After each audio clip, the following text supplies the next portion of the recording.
बुंदेलखंड के अंदर एकमात्र सीट भारतीय जनता पार्टी से दूसरी बार झांसी ललितपुर सीट से अनुराग शर्मा जी ने निकाली है। बता दें आपको, ऐसे अनेक जगहों से गठबंधन सीटें निकली हैं। झांसी ललितपुर से अनुराग शर्मा साहब मौजूद हैं। जानते हैं कि इस बार इन्होंने जो जीत की है कम आंकड़ों से, क्योंकि पहले सवाल हो रहा था, कार्यकर्ता कह रहे थे कि लंबी जीत हुई है, परंतु 1,02,614 वोटों से सांसद जी ने यह चुनाव जीता है। सांसद जी, पहले तो बहुत बहुत शुभकामनाएं आपको। जनता ने आपको दूसरी बार सेवा का मौका दिया है। मैं जनता की इसलिए आभारी हूँ। आशा करता हूँ कि मैं ऐसी सेवा करता रहूंगा, लोगों की मदद करता रहूंगा, अपने क्षेत्र के विकास में मेरा योगदान। उम्मीद तो अपन बहुत लंबी लगा रहे थे। उम्मीद लंबी तब लगा रहे थे जब हमको इतना चुनाव में कभी सोचा नहीं था कि एक तो इतना लंबा चुनाव चलेगा। दूसरी चीज, बहुत सारी वोट बैंक की पॉलिटिक्स करी गई है, और जब आप लंबी उम्मीद इसलिए भी लगाते हैं क्योंकि आप सोचते हैं 3-4 पार्टीज काम करेंगी, वोट सब जगह मिलता है, लोगों में जाता है, पर ये तो खाली 1 to 1 रह गया था।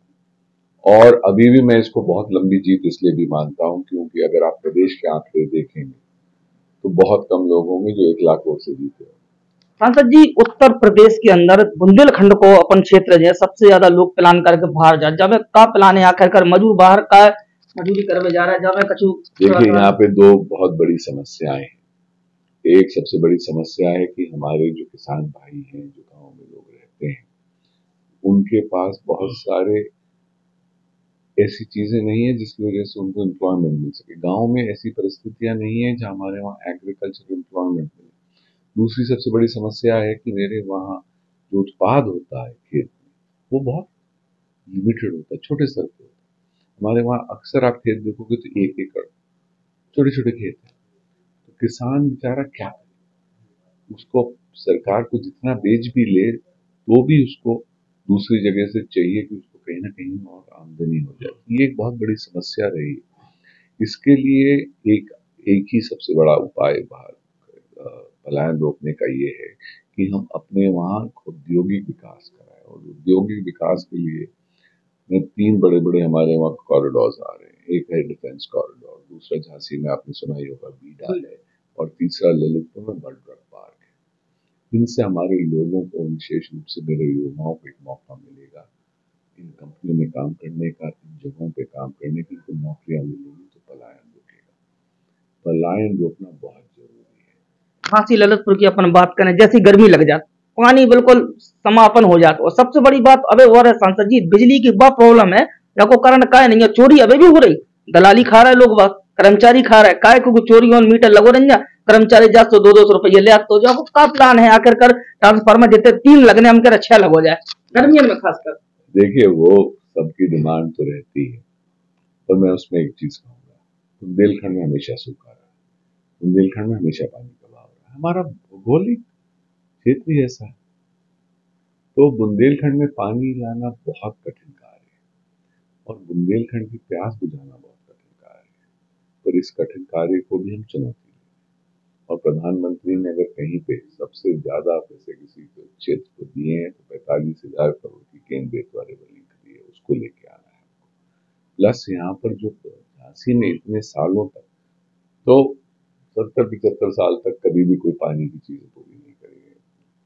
यहाँ पे गाँव में कभी लाइन ही नहीं बिछी थी। गाँव में कभी आपने सोचा था कि स्वच्छ जल आएगा? आपने भी कभी नहीं सोचा था।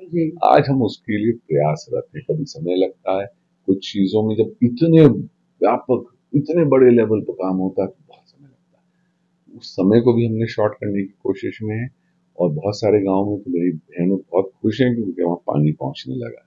हमने उसको एक बहुत बड़ी अपनी जीत का एक हिस्सा मानता हूँ कि उन लोगों का मुझे बहुत आशीर्वाद मिला जिनके घर पानी पहुंचा, और अगले 6-8 महीने में सबको पानी देने की व्यवस्था करेंगे। झांसी एक बढ़ता भी शहर है, वो भी याद रखिएगा। तो नई कॉलोनीज आएंगी तो उनको नई लाइंस की जरूरत होती है। कोई कॉलोनीज प्लांट तो आती नहीं, उनको नई बिजली की चीजों की जरूरत पड़ेगी, उनको सब स्टेशन चाहिए। तो एक और बहुत बड़ा कार्य करने जा रहे हैं। झांसी में सोलर के 2-3 बड़े पार्क्स आ रहे हैं।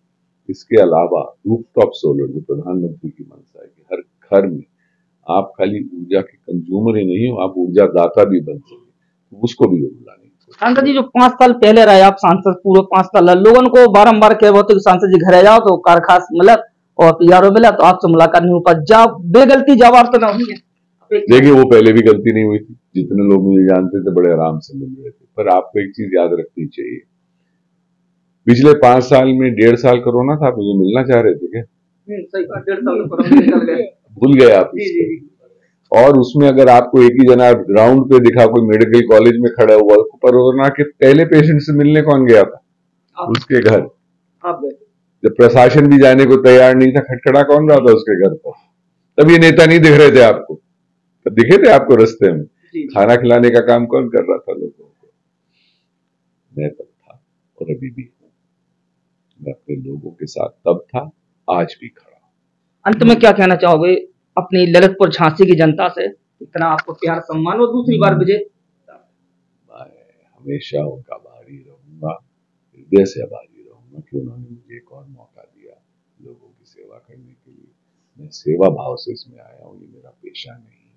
आपकी सेवा करना मैं अपना धार्मिक और अपना पहला फर्ज मानता हूँ कि मुझे ये जरूर करना चाहिए, क्योंकि जिस लोगों ने मेरे परिवार को इतना कुछ सम्मान दिया है, हम सब को अपने समाज के लिए, अपने लोगों के लिए कुछ न कुछ करना चाहिए। बहुत बहुत धन्यवाद अनुराग शर्मा जी को, जिन्होंने ललितपुर के अंदर स्टेशन को प्रावधान यानी के पास है, झांसी के अंदर स्टेशन को प्रावधान ऐसी है, और ललितपुर के अंदर मेडिकल कॉलेज सबसे बड़ा होता है। ऐसे अनेक काम है सांसद जी ने दिए और विश्वास करते हैं जब बीडा तैयार हो जाएगा तो बुंदेलखंड का आदमी कहीं प्लान करने नहीं जाना पड़ेगा, झांसी में ही रोजगार मिलेगा। धन्यवाद, नमस्कार, जय हिंद, जय राम।